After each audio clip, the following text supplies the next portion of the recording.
ทาสีใหม่เบิดทางเทิงเฮือนนะในเฮือนนอกเฮือนแล้วก็พื้นเพราะว่าสีลอกพี่น้องเอ้ยแล้วเฮาสีทาสีใหม่เนาะเนี่ยคักก็ได้บัดนี่กลมกลืนกันเป็นเนื้อเดียวเลยพี่น้องเอ้ยเพราะว่าแต่ก่อนมีปองเนาะขอบใจหลายๆเด้อไอ้รถแปลงโสมเบิดพี่น้องเอ้ยบ่โก้งดขึ้น2-3 มื้ออีกทางเทิง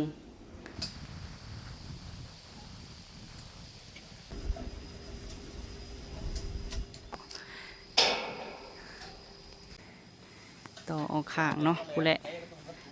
บ่ได้เอ็นแล้วพี่น้องเอ้ยเฮือนมีตุคำขอบบุญขอบคุณทางสร้างรถเนาะเพิ่นบ่ได้เอาเงินพี่น้องเอ้ยเฮ็ดให้ฟรีแล้วก็ขอบบุญขอบคุณพ่อกับแม่เด้อ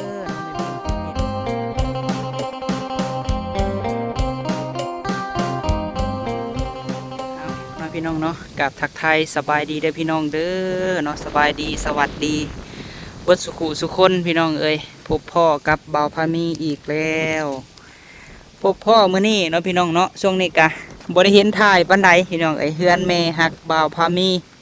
เฮือนแม่บิ่งกับพ่อเพชรเนาะบ่เห็นเฮือนแม่บิ่งดนกับบ่แม่นว่าบ่มาเบิ่งให้เด้อพี่น้องเอ้ยเบาพามีก็มาเบิ่งน้ำสร้างอยู่ก็ส่งให้แม่เพิ่นเบิ่งอยู่เนาะมาเบิ่งเวียกเบิ่งงานเฮานี่แหละพี่น้องเอ้ยพอดีว่าทางแม่บิ่งเนาะเพิ่นจ้างต่ออีกพี่น้องเอ้ยให้สร้างเพิ่นต่อเสียเนาะออกข้างนี้พี่น้องเอ้ยคือว่ากันศาสตร์กับโบแมนต่อออกข้างนี้อีกนะพี่น้องเนาะหลังจากว่าแล้วข้างนั่นแล้วก็แม่เพิ่นเนาะให้ทาสีแป้นพี่น้องเอ้ยทาสีแป้นทาสีแป้นทั้งลุ่มทั้งเทิงเบิดเลยนะพี่น้องเนาะแล้วก็ต่ออันนี้ออกค่าสร้างหัน20,000พี่น้องเอ้ยทาสีใหม่เบิดทางเทิงเฮือนนะในเฮือนนอกเฮือนแล้วก็พื้นเพราะว่าสีลอกพี่น้องเอ้ยแล้วเฮาสีทาสีใหม่เนาะข่ายคือปวกเลียนี่แหละวันนี้ก็ต่อออกทางขางนี่สร้างเพิ่นมาผู้เดียวช่วงนี้สร้างรถลุยเดียวน้อยรถเนาะสบายดีเด้อรถเด้อโดยกับมือนี้พี่น้องเอ้ยสั่งอะลูซิ่งมากับแผ่นลบแล้วก็เล็กมาตื่มบ่อยรถโดยอันนี้แม่นบินเนาะพี่น้องที่บอกเขามีซื้อเครืออุ้ยบงบินเพิ่นใส่คำพามีผู้เด้ออยู่ในนี่เนาะ นี่พี่น้องบินซื้อเครื่องมือนี้เนาะอะลูซิ่งนี้สีฟ้าพี่น้องคือเก่า8,284 บาทพี่น้องเอ้ยนี่ที่ไทยแม่เบิงซัมนี่ได้พี่น้อง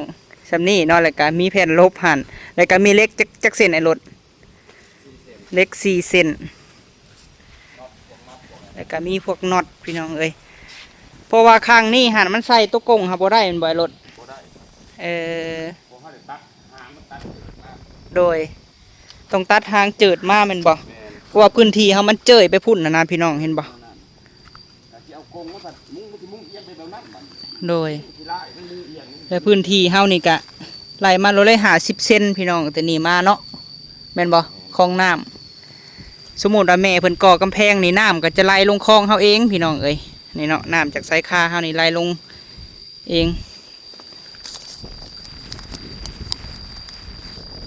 สีฟ้าคือเก่าพี่น้องเอ้ยอันนี้หันทางหลังมันเนาะทางลุ่มพี่น้องเอ้ยเพิ่นกวบขึ้นมาแต่สีแท้เป็นสีฟ้าแบบนี้แหละนี่เนาะเอารุ่นหนาสุดเลยในห้านเนาะไอ้รถ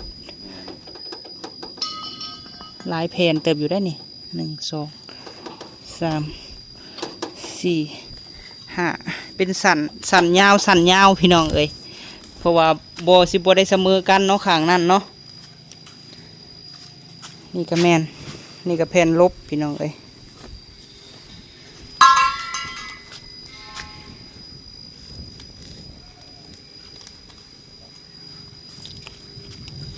สีลอกบ่หรือว่าจังได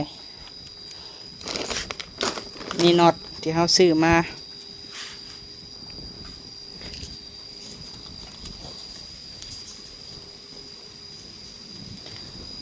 ต่อออกข้างนี่พอดีได้จอดรถคันหนึ่งพี่น้องเอ้ยจักแมตเนี่ยรถนี่ความกว้างทางนี้โด5 เมตรยับไปพุ่นกับ3 2 1แม่นบ่เออโดยข้างหน้านี้เป็น2 เมตรนี่ที่2 เมตรพื้นที่เฮามันนั่นพี่น้องเลยมันแคบแล้วป่านนี้มันเบิดแล้วพื้นที่ฮะต่อออกอันแอร์ก็สิได้ปกไว้พี่น้องเลยบ้านนี้มุงไว้เรียบร้อยแล้วแอร์เนาะยกขึ้นน้อยหนึ่งพี่น้องเลยจากแอร์บอนนี่เลยเนาะที่ว่าพื้นที่ที่แม่บิ่งเพิ่นถามสุดแล้วแม่เอ้ยพื้นที่ของพวกเฮา สุดขานี่นี่อันนี้ก็ห้อมเลยอยู่นี่เจาะมาห้องน้ำตัวนี้ก็เจาะเลยพื้นที่นี่ก็สุดแต่ขานั่นต่อแจกลงมาพี่น้องเอ้ยมุงกับสิมุงลุดกันมาแหละสร้างเพื่อนหักออกแบบงามอยู่ดอกเนาะสร้างรถพี่น้องเอ้ยลุยเดียวช่วงนี้เลยก็สิไปซื้อสีมาให้สร้างแน่พี่น้องเนาะแต่ว่าพอมีผู้แหละช่วงบ่ายๆผู้แหละสิเอามาให้ไอ้สร้างซื้อมาไว้พี่น้องเอ้ยสีทาแป้นสร้างเพิ่นบอกว่าเอาสีอันทาบ้านโลดเพิ่นว่าจังบ่ลอกเนาะแต่ต้องบ่ให้ขึ้นดุบ่สร้างรถให้มันแห้งก็จังขึ้นบ่ แล้วก็ซื้อสีพี่น้องไอ้สีทาหลอกทาเล็กนี่แหละ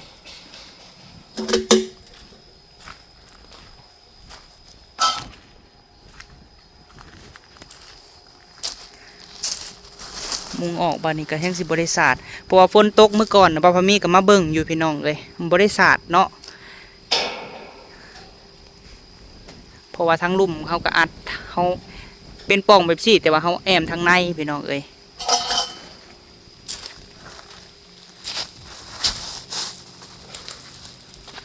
สร้างรถบริเลาะบึงเฮ็ดบ่มันนี่บมานแท้คุมนี่ต่อออกข้างเนาะกูแหละ บมาเลยเตะฮอดกระตาชุมเฮาเป็นนอนกระตาแหละจังบมาน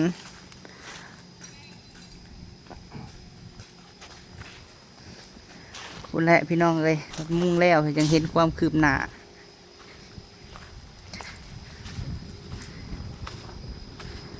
หมักม่วนแท้สร้างนี่เนาะบ่ได้ห้องบ่ฟังซื่อบ่ปิดแล้วพี่น้องเอ้ยคือสิถึกใจไม่บิ่งคักเนาะบ้านนี่เป็นสีไม้กลมกลืนกันเลยจะใส่เล็กบ่เนี่ยรถเนี่ยคักก็ได้บ้านนี่กลมกลืนกันเป็นเนื้อเดียวเลยพี่น้องเอ้ยเพราะว่าแต่ก่อนมีปองเนาะขอบใจหลายๆเด้อไอ้รถนี่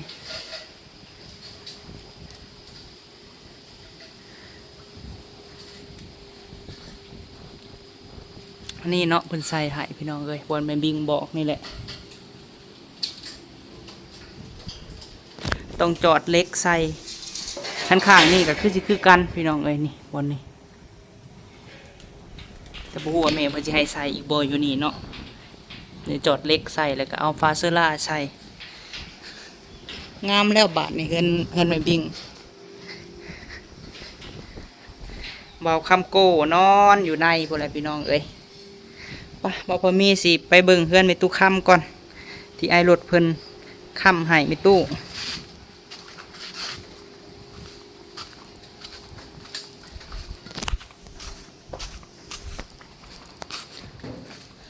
ได้พุยได้เนาะไอรถมาตรงน้ำนี่เนาะใส่กระแท่งพี่น้องเอ้ยมาตรงน้ำเอาจากหางลิ้นนี่ฝนตกแห้งๆนี่บ่ฮอด10 นาทีนี่เต็มอันนี้หันมันถิ่มที่ซื่อน้ำนะพี่น้องเอ้ย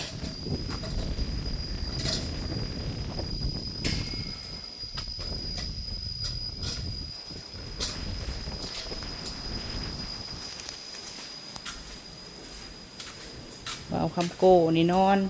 สบายแต่ตาเครื่องตาคองก็สบายพื้นที่เพิ่นกว้างพี่น้องเอ้ยแม่เพิ่นมาแต่ไม่กล้าพุ่นการที่จอดรถ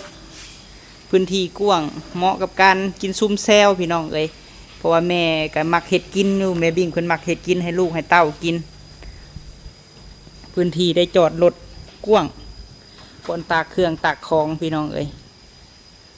แต่ว่าพื้นที่เฮาข้างหลังนี่แหละมันหอมแล้วมันเลยต่อออกมาบ่ได้ก็ยากเลยเนาะพี่น้องเนาะเอาซ้ำนี่แหละนี่แหละเฮือนไม่บิ่งก็สิเป็นคือเฮือนตุคำนี่แหละพี่น้องทางเทิงนี่ไข่คือปวกเลียเพราะว่าสีมันตุยพี่น้องสีมันลอกเห็นบ่เฮือนไม่ตุคำนี่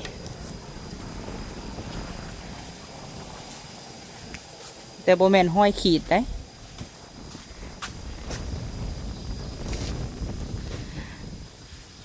นี่เตียงไม่ตู้วานนี่ว่าสิเอาออกไปให้เราอันหนึงพี่น้องเอ้ยเพราะมันตากแดดตากฝนคือให้เรานั่งอันหนึงออกไปเตาถ่าน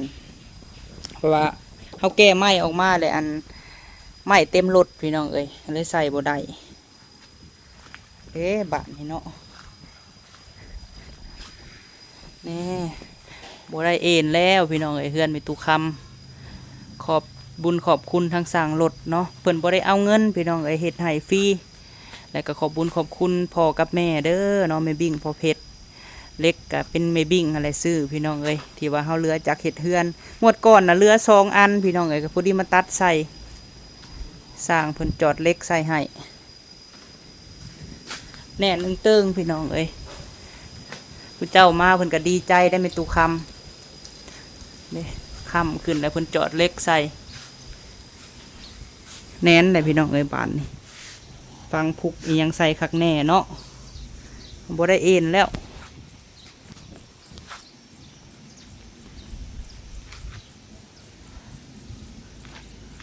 เสาแต่งพี่น้องเอ้ยทางกลางใส่เล็กให้แม่ตู้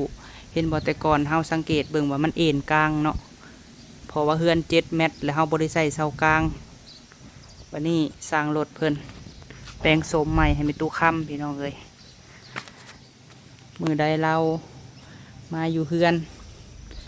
เรากับปัดกวาดพี่น้องเอ้ยนอนตามภาษาผู้เฒ่าแหละบ่ได้มีเฮือนซานอยู่เลยเราก็เป็นห่วงเลยเฮือนซานเราแต่ฟืนไฟนี่เรากับบ่ได้ใต้พี่น้องเอ้ยยามเราบ่อยู่มีใต้โซลาร์เซลล์ของเพิ่นเองและดอกหนึ่งยามเพิ่นอยู่เพิ่นก็เปิดเนาะเพิ่นบ่ได้เปิดไว้เพราะว่าบ่าวพามีแนะนำเพิ่นอยู่พี่น้องเอ้ยเนี่ยเครื่องปลูกของฟังเราเนี่ย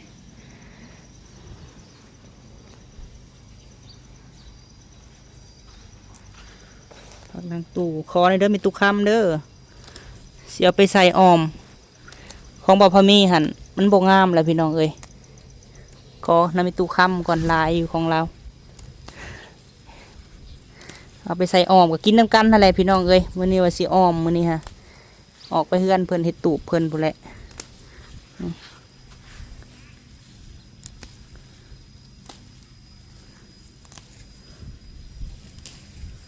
พออะไรสำนีพี่น้องเอ้ยแป้งมันแป้งกับผ้าสีนี่นะโดยเท่าไรก็เฮาเว้านะเดี๋ยวเว้าจากปากทางรถก่อนพี่น้องเอ้ยเท่าไรก็ถ้าเฮ็ดเบิดเลยเนี่ยแป้งโซมเบิดเลยนี่20,000เนาะใบเท่ามันบ่ขอบใจเด้อแม่ก็บอกว่าขอบใจเพิ่นว่าขอบบุญขอบคุณสร้างรถเอาเล็กใส่อันหนึ่งบ่จะใส่ฮะเล็ก48ถ้าโลดอ้ายเอ้ยเพราะว่าปวกไข่คือปวกกินได้เฮาแนมเบิ่งนี่พี่น้องลอกสีมันลอกมันลอกเนาะถ้าซื้อสีอยู่นี่แล้วมาทานจะงามเนาะแดงเลยโดยเป็นสีไม้แดงเลยพี่ช้างซื้อสีให้สร้างก่อนเจ้าก็ยังเห็ดโค้งเล็กนี่ก่อนหรอวะได้สีน้ำมันมาทาเขาสิเอามาให้เจ้าก้อนซะปิดไว้บ่นี่ฮะเฮือนนี่ไดอันนี้เขาเอาจากเฮือนครัวมาขออนุญาตขึ้นเด้อแม่เอ้ยมาถ่ายให้เบิ่ง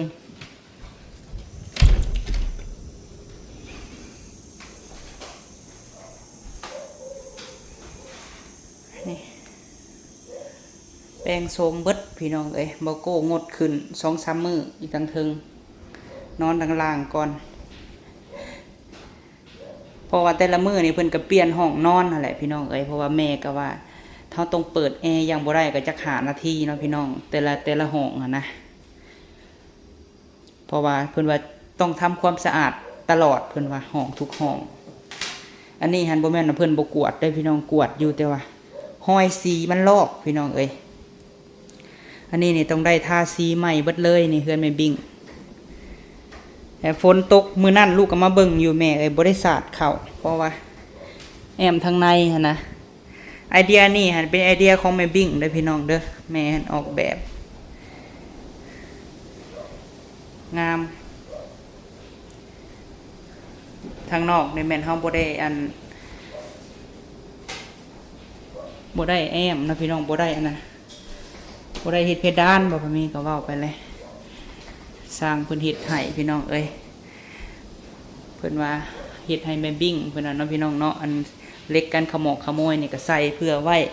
คันสิเว้าในเฮือนนี่ก็มีกันขโมยเบิดเลยพี่น้องเอ้ยโอ้ทั้งห้องก็มีเบิดเบิ่งแล้วอบอุ่นเด้สีทางในก็ยังลอกเห็นบ่สิแปลงใหม่พี่น้องเอ้ยที่เป็นปองเนี่ยบ่แม่นหยังเด้อพี่น้องเด้อไม้ให้พี่น้องคิดว่าไม้เวลามันแต่เริ่มแรกนี่มันที่พี่น้องเอ้ยปัดเฮิงไปเลยไม้เฮาปูแล้วมันสิหยะออกบัดนี้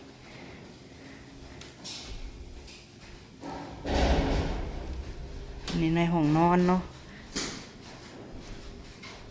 บ่เข้าไปดอกเข้าเบาคำโก้แล้วสิเป็นจังไดแม่เอ้ยเนาะข้าวนี่ข้าวสารแต่แม่บิ่งมาพุ่นล่ะพี่น้องเอ้ยคือแข็งๆว่ามันถึงน้ำบ่เนาะแล้วสิเป็นแนวใดเพิ่นกินได้ข้าวเจ้าบ่โก้1-2ข้าวเจ้าอันนี้ข้าวเหนียว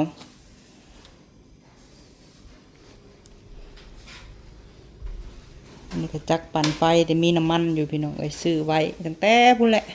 แต่แม่มาพุ่นแหละข้างนี้ก็ใส่เบิดทุกปองพี่น้องเอ้ยแนมเบิ่งทางนอกคือว่าหอมแต่ว่าเข้ามาทางในก็งามสิท่าไม้เบิดพี่น้องเอ้ยแถวนี้ก็เป็นเฮือนไม้เย็นเลยพี่น้อง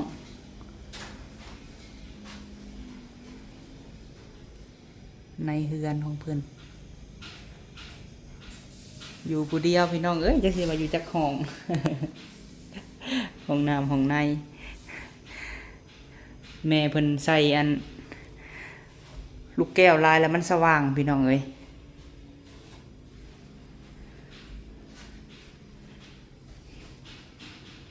ไปบ่พอมีสิลงก่อนบัดนี้นี่สิได้แปลงโสมใหม่เบิดแหละพี่น้องเอ้ยท่าใหม่ประมาณ2-3ทางหน่อยแหละเก็บรายละเอียดเพิ่งแล้วบ่ได้ขึ้นมานี่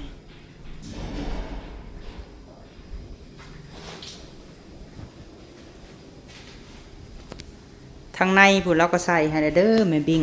ทางในห้องผมเบิ่งก็เบิ่งพี่น้องเอ้ยให้แม่เฮาเบิ่งก่อนนี่ใส่ให้ยักแต่ข้างนี้พี่น้องเอ้ยใครแต่ข้างนั่นเนาะทางในบ่ทันใส่คือสิบ่เป็นหยังดอกมันคาหลังคาแหละพี่น้องเอ้ยนี่แต่ข้างนี้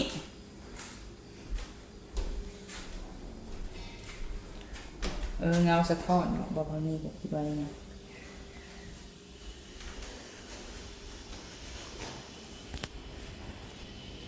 ยังลายอยู่เวียกสร้างรถเพิ่นพี่น้องเอ้ยแถวนี้เฮ็ดให้กันไม่บิ่งนี่ก็สิเฮิงเติบอยู่ดอกเพื่อนู่นนั่นนี่เนาะ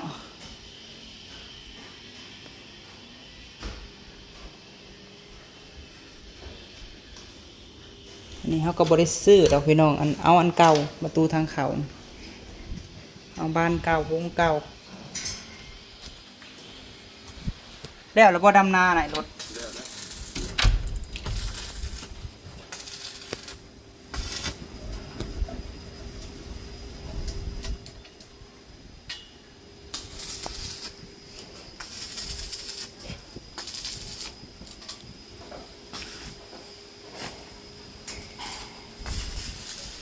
กำลังจอดเล็กพี่น้องเอ้ย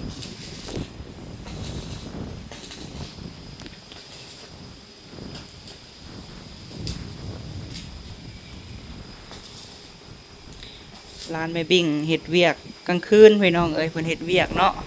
เห็ดเกี่ยวน้ำคอมนี่แหละเฮ็ดกลางคืนเว้นนอนพักผ่อนให้เต็มอิ่ม3 โมงพุ่นแหละจังเห็นเพิ่นพี่น้องเอ้ย3 โมงแรง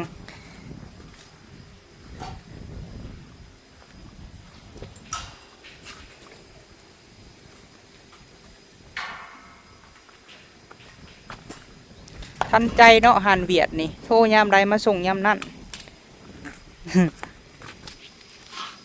จ่ายบ่จ่ายบ่ฮู้พี่น้องเอ้ยมาส่งเลยสบายอยู่ค่ะฮู้จักกับหานเวียดนี่เพิ่นบริการดีแฮงหานเบาทางลัก8พี่น้องติดเพิ่นก็ให้ติดผ่อนเพิ่นก็ให้ผ่อนเนาะ หาลูกค้าขายดีพี่น้องเอ้ยเพิ่นเอาใจลูกค้าเก่งแฮงพี่น้องคนเวียดเฮานี่แหละพี่น้องเอ้ยแต่ว่าใจดีแล้วก็บริการลูกค้าคักคือเงินใน2-3 มื้อเขาไปจ่ายก็ได้พี่น้องติดไว้เป็นเดือนก็ได้เพิ่นง่ายๆพี่น้องเอ้ยบอกว่าพามีไปเอานะสุดก่อนนะก็ยังว่าเอาน้ำเพิ่นก่อนเป็นเดือนพี่น้องเอ้ยเพิ่นก็บ่ได้เอาดอกเอาหยังเนาะบริการดีแฮงเพิ่นยังให้เฮาเป็นรีวิวผู้ใดฮะ เดี๋ยวเฮาบ่ทันมีอันเวลาไปแล้วก็เบิ่งคลิปเฮาคือกันรีวิวลงเพจ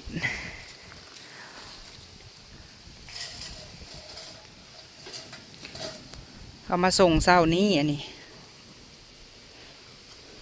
อันเก่าห้อนบ่อยรถเออก็ยังใส่ได้อยู่เลยนี่เนาะเออกว้างแล้วบ้านในเฮือนแม่